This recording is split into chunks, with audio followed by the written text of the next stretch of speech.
नमस्कार दोस्तों, आप सभी का हमारे चैनल में स्वागत है। आज इस वीडियो में हम बात करेंगे सैमसंग गैलेक्सी M21 के सभी मेजर इश्यूज के बारे में, जो कि आप व्यूअर्स ने मेरे से कमेंट बॉक्स में पूछे हैं। मेरे को बहुत सारे ऐसे कमेंट्स देखने को मिले हैं जो कि काफी सारे व्यूअर्स के सिमिलर कमेंट्स हैं। तो मैंने सोचा क्यों ना आप सभी के लिए मैं इसकी एक डेडिकेटेड वीडियो बना दूं, ताकि आप सभी लोगों के जितने भी डाउट्स हैं वो इसी वीडियो में क्लियर हो सकें। तो मैंने क्या किया है कि इस वीडियो में जितने भी डाउट्स कवर करे हैं उनका मैंने टाइम स्टैम्प्स डिस्क्रिप्शन बॉक्स में दे दिया है।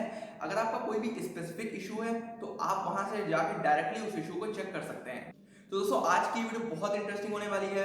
अगर अभी तक आपने इस फोन की सैमसंग गैलेक्सी M21 की कोई भी रिलेटेड वीडियो नहीं देखी है, जैसे कि इसकी network problem solving, battery problem solving, hidden features, major issues, gaming review, camera review, तो आपको किसी और चैनल में जाने की बिल्कुल भी जरूरत नहीं है। सारी वीडियोस आपको इसी चैनल पे मिल जाएंगी।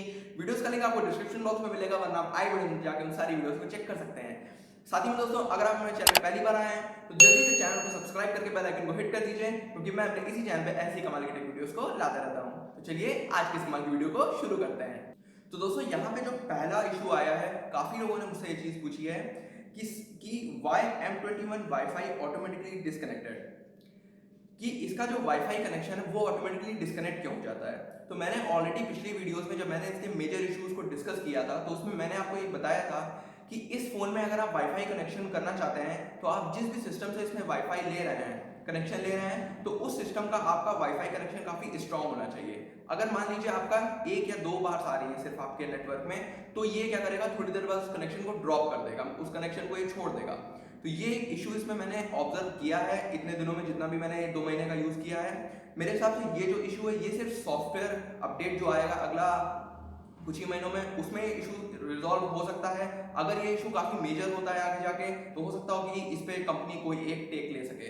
तो मैंने इसे ऑलरेडी, जिनका भी ये रिप्लाई था, मैंने उन्हें पर्सनली रिप्लाई कर दिया है उन्हीं कमेंट बॉक्स में, तो आप जाके वहां पे भी इस चीज को चेक कर सकते हैं। अगला जो इशू है दोस्तों वो है कि इसकी स्लो चार्जिंग पे ऐसा मेरे पास कमेंट्स आए हैं कि लगभग वो जब अपने फोन को लोग चार्ज कर रहे हैं तो वो 6-6 घंटे ले रहा है चार्ज होने में। तो दोस्तों, ये तो एक एक्सेप्शनल केस हो जाता है। जिनका भी ऐसा कुछ हो रहा है तो वो क्या कर सकते हैं कि सर्विस सेंटर पे जाके इस इशू को चेक करवा सकते हैं। लेकिन मैं आपसे इतना जरूर कह सकता हूँ कि 6000 mAh की बैटरी को फुल चार्ज होने में लगभग 3 घंटे का टाइम लगेगा। आप 15 मिनट प्लस भी जा सकते हैं और 15 मिनट माइनस भी जा सकते हैं, मतलब 2 घंटे 45 मिनट भी ले सकता है टाइम। और मेरे हिसाब से 3 घंटे से ज्यादा तो नहीं लेगा, लेकिन हाँ 3 घंटे का टाइम आपको रखना चाहिए अगर आप 0 से 100% तक इस फोन की बैटरी के लिए चाहते हैं। यहाँ पे एक और सजेशन मैं देना चाहूंगा आप सभी के लिए। दोस्तों, पिछली वीडियोस में मैंने बैटरी प्रॉब्लम जो इसकी थी उसके बारे में मैंने डिटेल में डिस्कस किया है, तो आप वो भी वीडियो जाके देख सकते हैं। और यहाँ पे मैं एक सजेशन देना चाहूंगा कि आप अपने फोन को फ्लाइट मोड पे करके अगर चार्ज करते हैं या फिर स्विच ऑफ मोड पे चार्ज करते हैं, तो रियली आपको 15 से 20 मिनट का एक टाइम में डिक्रीमेंट देखने को मिलेगा, और हो सकता हो आपका सिर्फ 2.5 घंटे के अंदर ही आपका पूरा फोन चार्ज हो जाए। तो इस चीज को आप ट्राई करके देख सकते हैं, मेरे हिसाब से जरूर काम करेगी और आपको कुछ ही दिनों में काफी अच्छे रिजल्ट्स देखने को भी मिल सकते हैं। तो दोस्तों, अगला जो इशू है वो इसकी डिमांड पे लेकर है। एक्चुअली दोस्तों, इस फोन की काफी ज्यादा डिमांड मार्केट में है, और अभी ये जो ई कॉमर्स वेबसाइट्स हैं इनसे आउट ऑफ स्टॉक चल रहा है, या फिर कोई ना कोई इनकी नॉट डिलीवरेबल है, या फिर काफी ज्यादा डिलीवरी लेट हो रही है। तो मेरे पास ऐसे कमेंट्स पूछे गए हैं मुझसे कि ये आउट ऑफ स्टॉक भी चल रहा है तो ये आएगा कब। और सेकंड सबसे ज्यादा क्वेश्चन ये पूछा गया है कि क्या इस फोन की जो प्राइस है वो क्या ड्रॉप हो सकती है या फिर नहीं। जो इसकी प्राइस है लगभग अभी 14,000 रुपए के आसपास है, 13,999। और मैंने जो फोन लिया था लगभग मई लास्ट में, तो ये मुझे पड़ा था लगभग 12,600 का, लगभग 1300-1400 रुपए का प्राइस इंक्रीमेंट हो चुका है। मैं आपसे इतना कहना चाहूंगा कि अभी हो सकता हो इसी महीने जुलाई के लास्ट में सैमसंग क्या कर रहा है, अपना M31s हो सकता है इंडिया में लॉन्च करे। तो इस फोन की प्राइस जो है वो ज्यादा तो नहीं ड्रॉप होगा, हो सकता हो 4 या 500 रुपए से ड्रॉप हो जाए, क्योंकि अगर इस फोन का प्राइस ड्रॉप हो गया तो बाकी जो इनके फोन लॉन्च होने वाले हैं आगे अगले महीने में, वो कोई भी चलेगा नहीं, कोई भी उनको नहीं खरीदेगा। क्योंकि इस फोन के जो स्पेसिफिकेशंस है वो अगर ये 12.5 अगर 13,000 रुपए तक ये फोन आ जाता है तो मेरे हिसाब से बहुत ही अच्छा होगा ये फोन। तो मेरे हिसाब से अभी तो इसके प्राइस नहीं ड्रॉप होंगे, लेकिन हो सकता हो कि आगे आने वाले जो अगस्त या फिर सितंबर का मंथ है उसमें कुछ इसके प्राइस कंपनी ड्रॉप कर दे। दोस्तों, यहाँ पे अगला जो मेरे से सबसे ज्यादा कमेंट ये पूछा गया है, जो मैंने पिछली अपनी 2-3 वीडियोस में अपना बैटरी बैकअप शो किया है लगभग 50 घंटे का, तो मेरे से ये कहा गया है कि उन्हें अपने फोन में, किसी को अपने फोन में 1 घंटे 10 मिनट एक दिन 10 घंटे का देखने को मिल रहा है, किसी को एक दिन 22 घंटे का बैटरी बैकअप देखने को मिल रहा है। तो उन्होंने कहा कि आपने ऐसा क्या किया है कि आपको इसने 50 आवर्स का बैटरी बैकअप इस फ़ोन में देखने को मिल रहा है। तो मैंने सभी को रिप्लाई दिया है और मैंने सिर्फ इतना ही कहा है उनसे कि ये जो बैटरी बैकअप होता है ये आपके यूजेज पे डिपेंड करता है। अगर आप ट्राई करके देखिएगा किसी दिन, आप अपने फ़ोन को एक दिन काफ़ी कम यूज़ करिए, तो आप देखिएगा अगले दिन अपने आप आपको बैटरी बैकअप ज़्यादा शो करेगा। और आप सेम चार्जिंग से एक दिन काफ़ी यूज़ करिए अपने फ़ोन को, तो नेक्स्ट डे आपको वो बैटरी बैकअप कुछ कम ही दिखाएगा। तो दोस्तों ये एक तरीके का ऑप्टिमाइजेशन होता है सभी के फ़ोन्स में। तो जो फ़ोन्स के दोस्तों बैटरी मीटर होते हैं वो ऑलरेडी इस चीज़ को कैलकुलेट करके रखते हैं कि आप एवरेज कितना यूज़ करते हैं अपने फ़ोन को, तो उसी हिसाब से वो अपना बैटरी बैकअप दिखाते हैं कि जिससे यूज़र जल्दी से जल्दी इस फ़ोन को चार्जिंग में लगा सके। दोस्तों अगला बहुत इंपॉर्टेंट कमेंट मेरे पास ऐसा आया है कि क्या सॉफ्टवेयर अपडेट आने के बाद इसका जो बैटरी ड्रेन है वो कितना हो रहा है, क्या ज़्यादा हो रहा है कि अभी स्टेबल है। तो काफ़ी सारे यूजर्स ने ऐसा कहा है कि उनको अपने फ़ोन में सॉफ्टवेयर अपडेट के बाद काफ़ी ज़्यादा बैटरी ड्रेन देखने को मिल रहा है। कुछ लोगों ने कहा कि अभी भी स्टेबल है। तो मैं दोस्तों अभी तक अपने एक्सपीरियंस से कहना चाहता हूँ कि अभी सॉफ्टवेयर अपडेट आने के बाद इसमें एक्चुअली कुछ चेंज ही नहीं किया है कंपनी ने, वो ऐसे ही कुछ सिक्योरिटी पैच एक दिया था। मेजर इसका सॉफ्टवेयर अपडेट कुछ 3 या 4 महीने बाद ही आपको देखने को मिलेगा, जिसमें आपको कुछ फोन्स में आपको चेंज देखने को मिलेंगे। तो ऐसे जब इसमें ऐसा कोई चेंज नहीं है, कोई भी ऐसा मेजर बैटरी ड्रेन इसमें आपको नहीं देखने को मिलेगा सॉफ्टवेयर अपडेट करने के बाद में।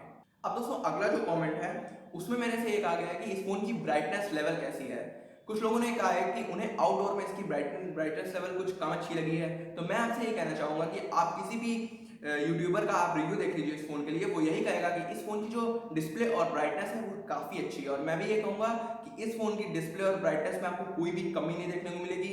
अगर आप इसकी ऑटो ब्राइटनेस भी चेक करते हैं तो इंडोर और आउटडोर में भी काफ़ी अच्छी लाइटनिंग एडजस्टमेंट्स आपको इस फ़ोन में देखने को मिलती हैं। तो मेरे हिसाब से एज सच इसमें कोई भी इशू अभी तक नहीं देखने को मिला है। दोस्तों अगला बहुत ही इंपॉर्टेंट क्वेश्चन मुझसे ये पूछा गया है इस फोन को लेकर कि आपने अपनी पिछली वीडियोस में जो मैंने battery problem solving video upload करी थी अभी 2 हफ्ते पहले, उसमें मैंने ये कहा था कि आप लोग कभी भी 0 से 100% तक अपना फोन चार्ज मत करिए।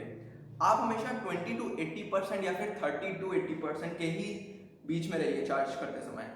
ऐसा दोस्तों मैंने इसलिए कहा था क्योंकि आपके फ़ोन में अगर आप 0 से 100% तक चार्ज करते हैं तो लिथियम आयन बैटरीज की एक आप कह सकते हैं एक खराबी होती है कि ये जब 100% तक टच कर जाते हैं तो इस फ़ोन में आपको एक प्लेटिंग टाइप का देखने को मिल सकता है। इसकी जो लिथियम आयन का सरफेस है इसमें एक तरीके की प्लेटिंग हो सकती है, तो दोस्तों वो आपके फ़ोन को काफ़ी हद तक डैमेज कर सकती है, आपके बैटरी को डैमेज कर सकती है। और इसका सेकेंड सबसे इंपॉर्टेंट रीज़न ये है इसमें जो दोस्तों ट्रिकल चार्जिंग की प्रॉब्लम आपको देखने को मिल सकती है। जब दोस्तों आप अपने फ़ोन को 0 से 100% तक चार्ज करते हैं लगातार, तो आपकी एक दोस्तों इसमें इनबिल्ट साइकिल्स होती हैं 0 से 80%, 0 से 90%, 0 से 100%। तो आप बार बार अगर 0 से 100% तक चार्ज करेंगे तो आपको साइकिल्स में आप इंटरप्ट एक तरीके का कर देंगे, आप एक तरीके का उसको डिस्टर्ब कर देंगे।